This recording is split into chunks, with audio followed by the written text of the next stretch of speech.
Frame చూపిస్తావా ఎట్లా వస్తుంది? Yeah, that's what okay.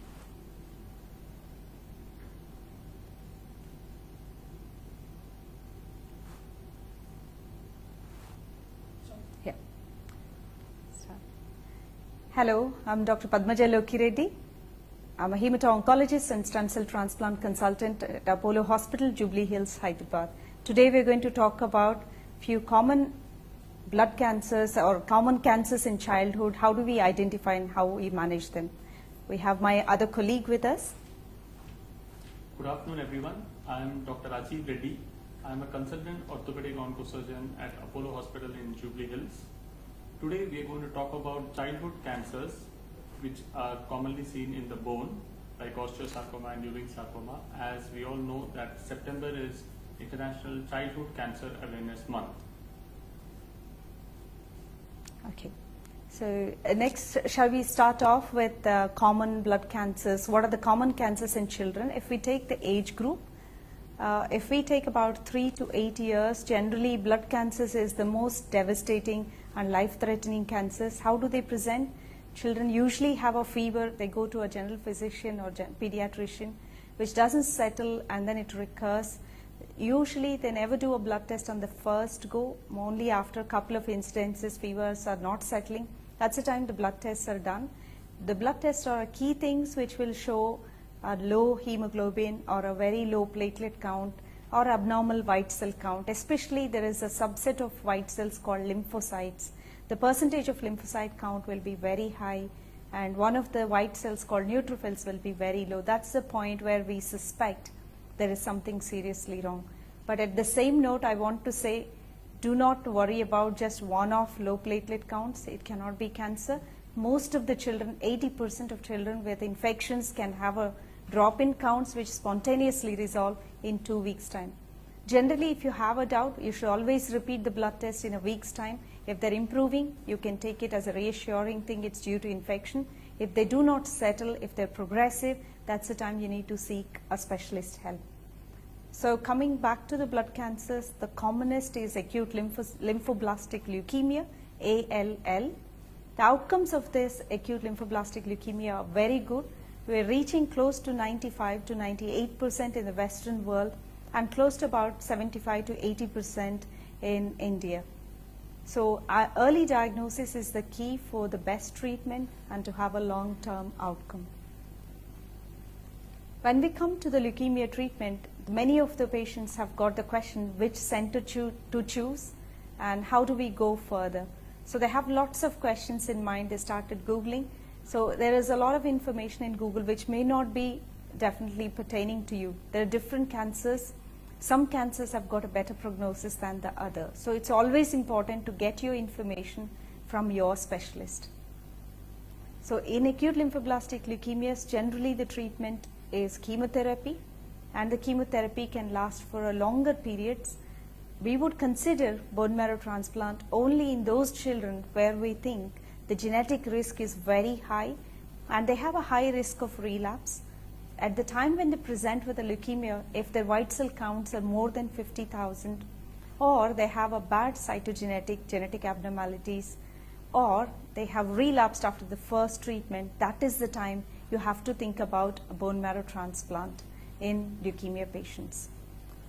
Not every low counts are blood cancer. There is a common other area where people have a low blood counts is pancytopenia with the empty marrow. That's called aplastic anemia. These are considered as a bone marrow failure syndromes. That means your bone marrow failed to work. That's how you have a low counts. It is not a leukemia, but one form of treatment in children for it is bone marrow transplant.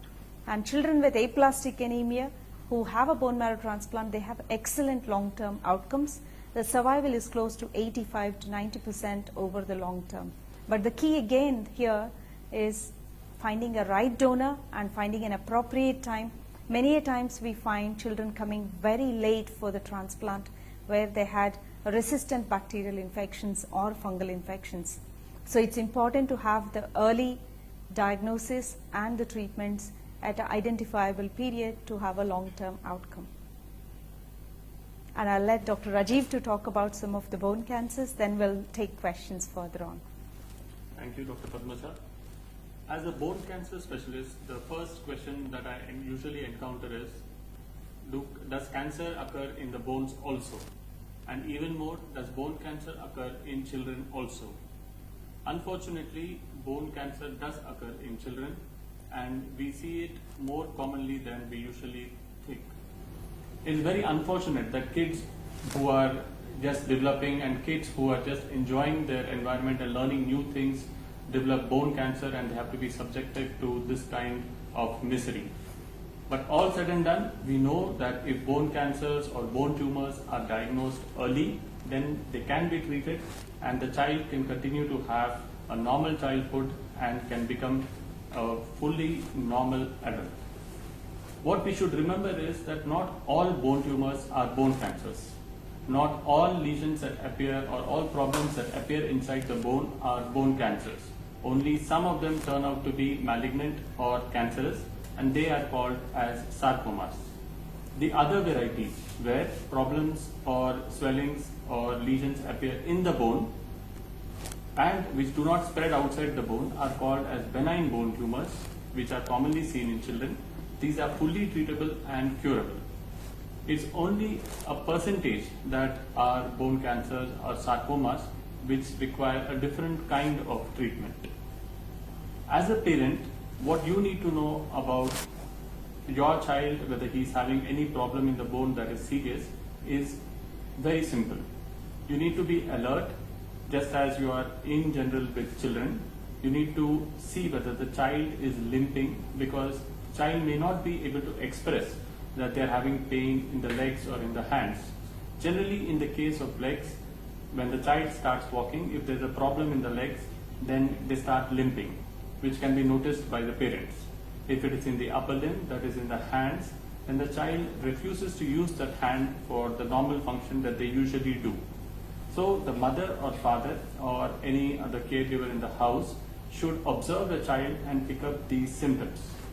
Also, in some tumors, the child can develop swellings in the legs or in the hands, and these swellings, if they are increasing in size or if they are bothersome, indicate that something else is happening in the body which requires treatment.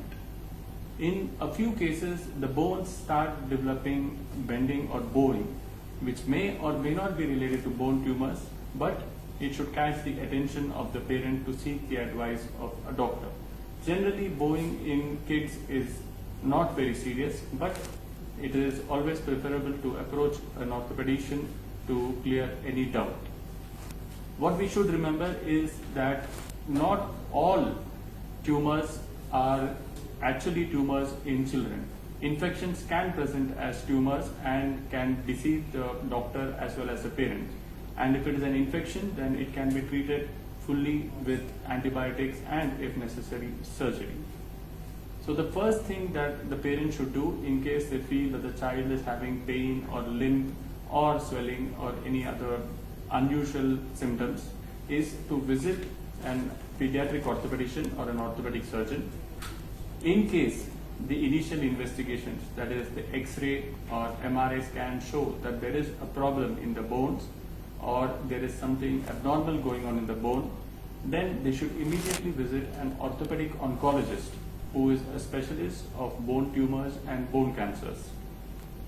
And the orthopedic oncologist then looks at the imaging and looks at the child and decides what to do next.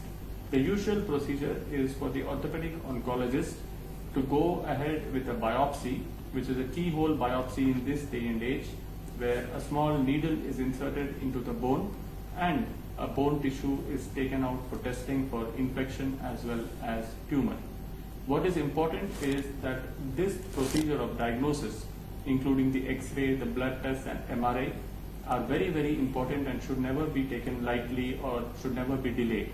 The biopsy itself is a key procedure and it should be done properly through the right approach and should be seen by an experienced pathologist in bone tumors.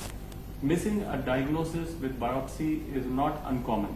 Hence, the right orthopedic oncologist with the right pathologist is very important to get a correct diagnosis after the biopsy. A good team with a good radiologist and an orthopedic oncologist and a pathologist helps in getting us to the right diagnosis at a quick time, and time is very important in managing these tumors. Most of the times, if these tumors turn out to be benign, that is, the kinds of tumors which do not spread to other organs through blood, then the only treatment that is usually required is either observation or a small interventional procedure or a small surgery.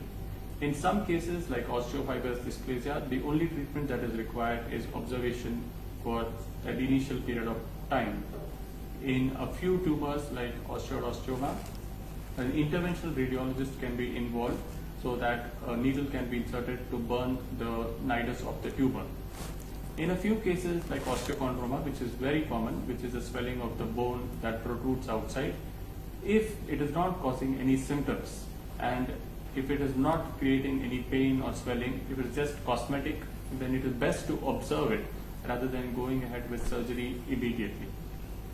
What we should remember is that all bone tumors are not cancerous or dangerous, and all bone tumors do not require surgery. The ones that turn out to be cancerous are called sarcomas, like osteosarcoma, which is common in the adolescent age group, and Ewing sarcoma, which is common in the first 10 years of life.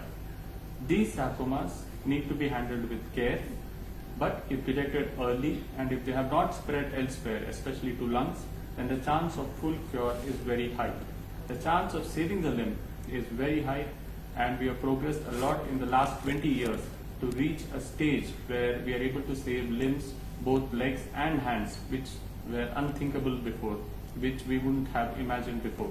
Better surgical techniques, better surgical training, and better chemotherapy has helped us to reach a stage where we are able to save limbs, which was not possible even 20 years ago.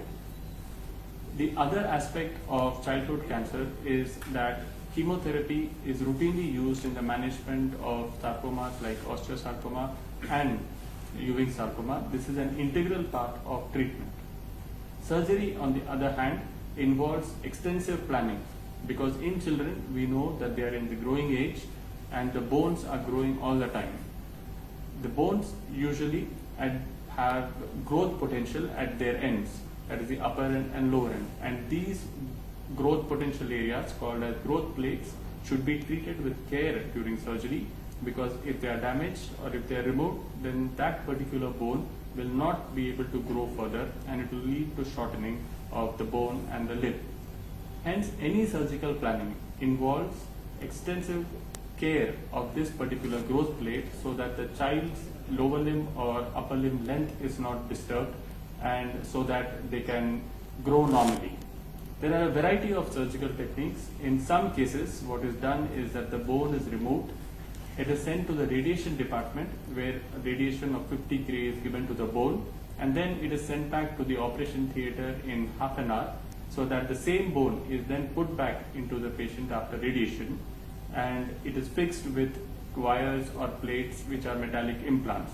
In this way, the same bone that had previously had tumor is now radiated and put back into the body in the same sitting in the operation theatre. This is called as biological fixation extracorporeal radiation therapy, which has been found to be hugely successful, especially in children. In other instances where this is not possible, what is done is that the tumor-filled bone is removed, and special processes which enable the bone to grow, called as expandable processes, are used so that the tumor bone is removed, a metal implant is put, and because this is an expandable implant, the child can continue to grow, the bone can continue to grow by either a non-invasive magnetic coil or by using a small screwdriver to rotate the implant. These are all the advances that we now have readily at our disposal, even here in Apollo Hospital and in other centers in India, because of the technical and surgical advances that we have had in orthopedic oncology in the last 20 years. The most important thing for parents to remember is that be alert when you see something wrong in your child. Visit the right specialist who can deal with these particular problems. That is, in case of bone cancers or bone tumors or bone cysts, visit an orthopedic oncologist who can help you reach the correct diagnosis and manage these things in an expert way. What we should remember is that apart from the medical and surgical burden, there is a significant psychological burden on the parents because they go through a lot as the child undergoes treatment. This is something that is expected, and it requires a lot of support from the family as well as the doctor so that the correct information is given to the parents and they are there to support the child and the parents at all times during the entire treatment regimen. What the ultimate aim for all of us is that the child should go through this bad phase and come out with flying colors so that it remains a distant bad memory. Not all bone tumors are cancerous, that is what we should remember. There are benign tumors which do not spread. There are cysts in the bone, that is water or blood filled balloons or cavities that develop in the bone that can be treated with a variety of surgical and non-surgical techniques. These cysts are not bone cancers and they can be successfully treated with no problems to develop in the future. So visit the right orthopedic specialist who can deal with these problems, and an orthopedic oncologist if there is a suspicion of bone tumor or bone cyst or bone cancer, so that the child is treated in the right way and a full cure is obtained with the help of other specialists like medical oncologists or radiation oncologists and a good pathologist who helps us in the diagnosis. Follow-up is very important, as the child is not mature enough to understand that once the treatment is complete, he should follow up with the doctor for about 3 or 5 years. The parents should keep a close eye and should be disciplined enough to get the child for regular follow-up up until at least 5 years so that the cure is complete, the treatment is complete, and we are sure that there are no chances of recurrence in the future. So thank you, Dr. Rajiv. We've got a few questions flying. Let's just read through the questions. How common is blood cancer and can we cure blood cancer? Yes, the blood cancer, if you look at overall cancers in general population, it's about 4 to 5%. But if we look at in that particular age group, we would expect about 600 to 900 new leukemia patients in our Telugu-speaking states. That is the extent of the burden. And is there a cure for blood cancers? Yes, in childhood blood cancers, about close to 60% of the cancers are curable. What we want to improve is the patients who are going to relapse or who are not going to respond to the standard chemotherapy. We want to identify them early, and then when the disease is chemosensitive, we want to take them through a bone marrow transplant where you can give a new immune system to fight these cancerous cells which are resistant to the standard chemo. Yes, so the straightforward answer is majority of the childhood cancers are curable. It is a key to identify the bad ones very early. So next question is to orthopedic Dr. Raji.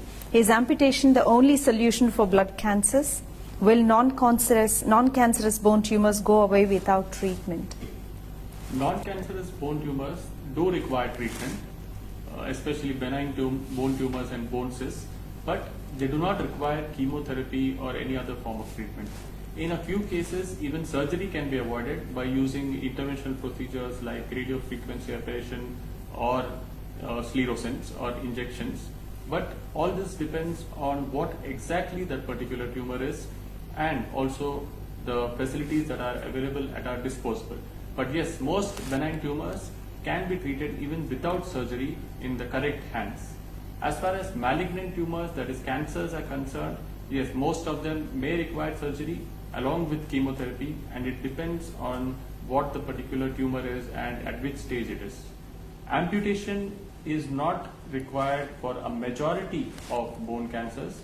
In this particular century, in the 21st century, we have enough developments in both surgical skills and techniques, and we have good available implants available with us here in India and here at Apollo in Jubilee Hills, where we can save the limbs. Majority of the cases, in about 70 to 80% of the cases, limb salvage, that is saving the limb, has become the norm now. Unlike 20 years ago, where amputation was probably done for most of the bone cancers, this is not what is done today. Most of the limbs are saved, and they are saved with good function depending on what the tumor is and how the tumor is presented.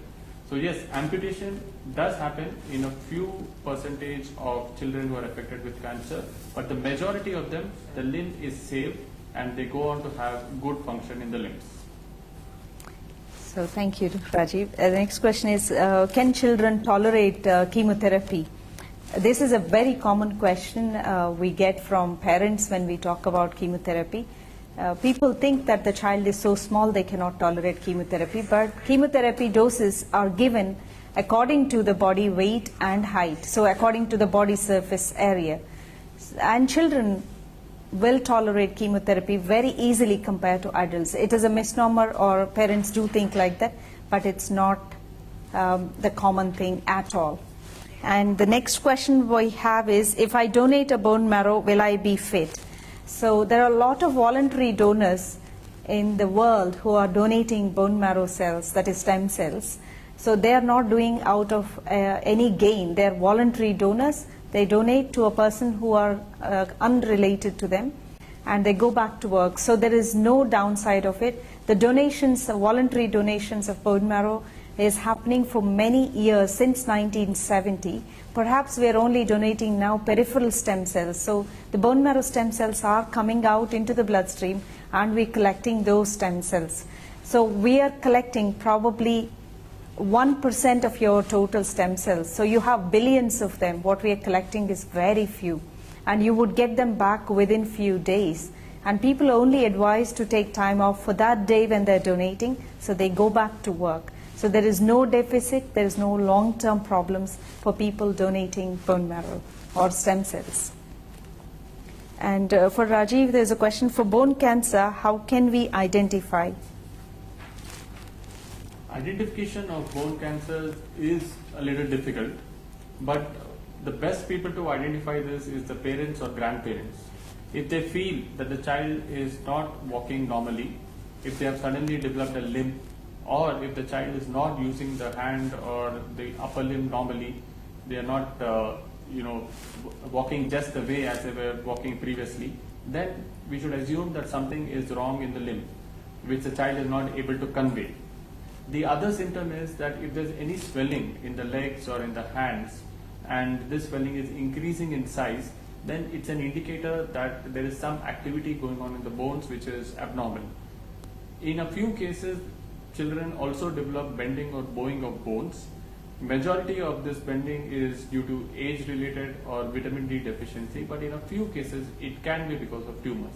So essentially, any change in the walking style or the way the child is using his or her hand, the child, if at all, is getting up in the night with severe pain and crying, or if the child has developed a swelling which is increasing in size, all these are indicators that there could be a bone tumor, or there could be something similar to a bone tumor, which should alert the parents that they should visit an orthopedician or an orthopedic oncologist. So the next question from viewers is lots of questions flowing through. Platelet count low, can it lead to cancer? And is blood cancer life-threatening? Is it recurrent? So platelet count, low platelet count is one of the indicators for blood cancer, but not all low platelet counts are cancerous. But low platelets does not lead to a cancer. There are a lot of immune conditions where people can have a low platelets, or we talked about infections, children have a low platelets. They spontaneously resolve within a week to 2 weeks. People who have a low platelets, generally they can be given steroids. One has to be careful that there is no cancer before we give steroids. That is a very, very important thing, because in leukemias, acute leukemias, when you give steroids, initially children will improve very quickly. That is, steroids are one form of treatment in blood cancer. So without ruling out a blood cancer for a low platelets, you should not give steroids unnecessarily in children. And is blood cancer life-threatening? Not all the time. If it is identified early, lots of blood cancers in children are curable. The cure rates in ALL is reaching close to 80% in India. Yes, of course, they're not 100% curable. There is a potential 100% cure with a bone marrow transplant in a patients with a high risk or who are not responding to chemotherapy. So we can choose the bone marrow transplant to increase our overall cure rate and to give a long-term outcome.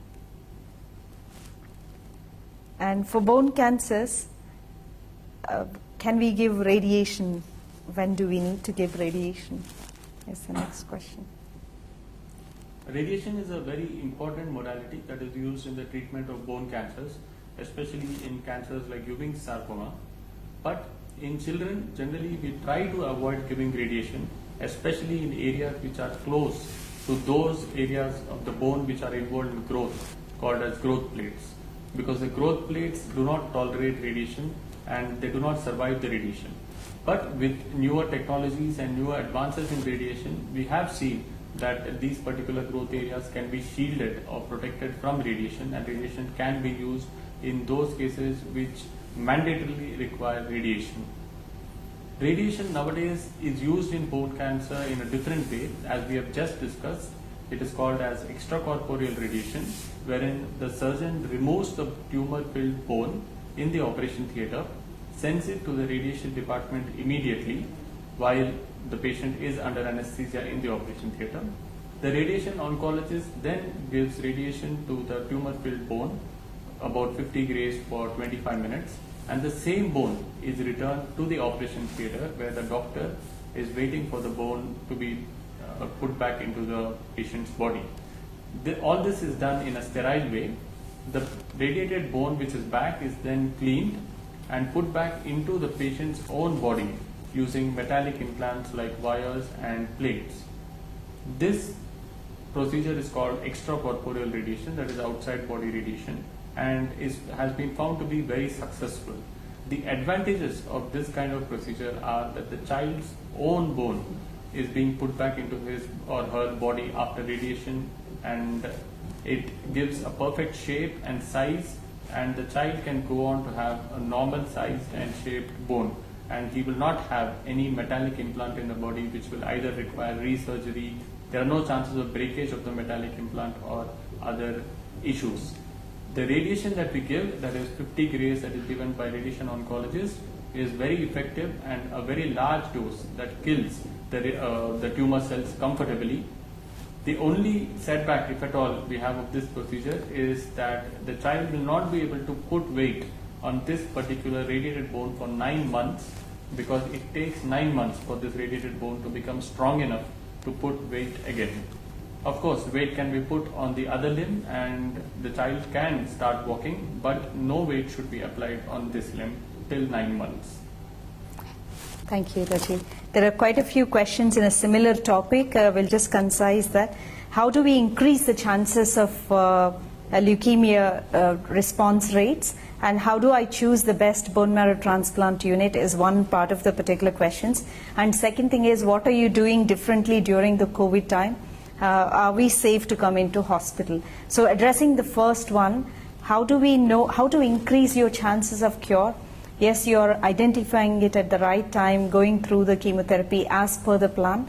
And it's important to choose the right place, because during the treatment, not just the chemotherapy, there are a lot of side effects occur. The team should be able to identify the complications in an effective manner at the right time, and to fix the problem at the right time is very important. So suppose in leukemias you have problems with the blood clots, people can develop strokes or infections. So having that multidisciplinary team is very important to address those issues. So having a good teamwork will make a huge difference, and having a dedicated team makes a huge difference. And the second question is, how do I choose which is the best transplant unit? So there are lots of things people Google and look at for information which is the one to go. The most important thing, there are a couple of factors for the best transplant outcome. There are some called patient factors, institutional factors, doctors factors, and the surrounding things. So the patient factors, probably we can't change much, but the institution where you've got a very qualified, established consultant who can deal with the complications. About 50% of patients straightforward go on with the normal ways, whoever treats it. But the ones who develop complications, they should be able to cater. So the right professional who is able to identify the problems at length. and the unit which has a standards of infection control and have a dedicated team and have a specified bone marrow transplant units with a HEPA filtration, and they have an in-house facility for HLA typing, so their turnaround times are much quicker. They're not waiting for the donor confirmation, and they have the viral screening in-house. So a lot of transplant patients we send for a CMV screening, the viral screening or immunosuppression levels. So if you send it, if you get the earlier results, you can act on it very quickly rather than sending away to another state. People send it to Bombay, wait for a week for the results to come back. So you're starting treatment for complication very late. So having all that facilities at one roof makes a huge difference. And the stem cell collection process should be in the same place. And the newer techniques in transplant like T-cell depletion to reduce the rejection risks, alpha-beta T-cell depletion, all these in process will make a huge difference, and the dedicated team and long-term follow-ups. The second question is, are we ready in the COVID time? What precautions are you taking? So the COVID precautions, as you know, most of the centers are doing the blood pressure, temperature checkups, asking the screening questionnaire for the patient, and using the telephone consultations, Apollo 24/7, where you don't have to come into hospital. You know your doctor very well. For your follow-ups, you can just send the blood reports and discuss with your doctor. If they think there is a need, you can always visit the hospital. If you're a new patient, if you're so worried, you can do a telephone consult, send all the reports, and then minimize the number of visits to the hospital. And in the hospital, they're reducing the number of outpatients. They're taking the precautions, keeping them at the distance. And for every admission into hospital ward, are being screened for COVID. So the number of patients who are in the hospital are saved from transmissions from one to the other, using a side room, single rooms, and staff using a separate precautions like wearing the mask, cap, and also a protective shield, and using the sanitizers, keeping the length and distance at all the time. These are the key things which we're following. And yes, it is time you can come into hospitals. A lot of patients now are relapsing because they're delaying their treatments. So it is important in cancers, you should not delay your treatments. If you have any concerns, do discuss with your doctor and they'll be able to help you, not just with coming into hospital. There can be some treatments given at distance, and blood tests can be done from Apollo Home Care. Medications can be delivered at your home. So there are lots of things hospitals are doing. Please do make use of that. And Apollo 24/7 is a very good service, and it's helping a lot of people. And I'm sure your experience is I agree quite with similar. Dr. Padmasha that hospitals have now become safer than what we had initially expected in April and May. We see a lot of patients consulting us now online, which is something that is appreciable and something that is good. What I would advise is all those patients who have been operated by us before and who are not having any new complaints or symptoms can consult us online, especially using Apollo Ask and Apollo 24/7. Those who have been newly diagnosed or who have been referred or who have developed new complaints and want to visit can come to the hospital to visit us physically in the OPDs, in the outpatients, because the hospital is now having a comprehensive screening at the entrance, and we are quite sure that it is safe to visit the hospital, especially because you want to visit the doctor and talk to them personally and chart out the treatment because it is the very first time.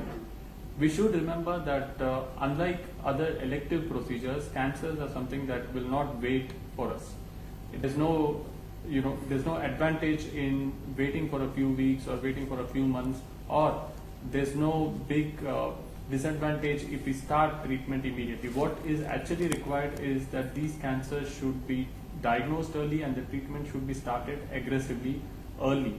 It should be done in a safe environment, no doubt, and as we know that Apollo is a hospital which has been very rigorously following these safety protocols, especially since the COVID pandemic has taken over, and we've not had any problems with respect to the operated patients over here having any infections or any post-op issues. It is important to follow all the COVID-related protocols, whether you're visiting the hospital or whether you're outside the hospital, especially wearing a mask and the social distancing protocols that are now going to be a part of our life for some time. So we do not know when the COVID pandemic is going to settle down or when things are going to return to normal. But what we do know is that cancer is not going to get treated on its own, and it will not get better with time. So we have to form a treatment plan and a treatment protocol, whether it is online or whether physically visiting us in the hospital, so that we do not waste any time, and because time is very essential in treating any cancer, not just bone cancer. Time is of essence to us. Hence, visit the right place where you feel that the hospital is safe and whether you can sit down with the doctor and talk to the doctor about the shortcomings. We don't expect everyone to, come from within Hyderabad. We know that there are a lot of patients outside Hyderabad who come to visit us and get treated by us, and that requires us to have a custom-based approach wherein we can help them out with treatment at their local center, as well as getting treatment here at Apollo, because we know that not all hospitals will have the same facilities for such high-end surgeries or high-end chemotherapy. It's a treatment that has to be adjusted to this current pandemic, but not with any compromise or with anything that is disadvantageous to the child. That is what we should remember. Thank you, Rajiv. There is nothing more emphasized than risk management for each child, as you are saying. Can we wait is one question you can ask. And if you think the answer is that cancer is going to spread by waiting, I think it's worth taking the treatment. Yes, there is a risk of corona, but we have to take all the steps to minimize that and then move forward. Thank you, viewers. Thank you.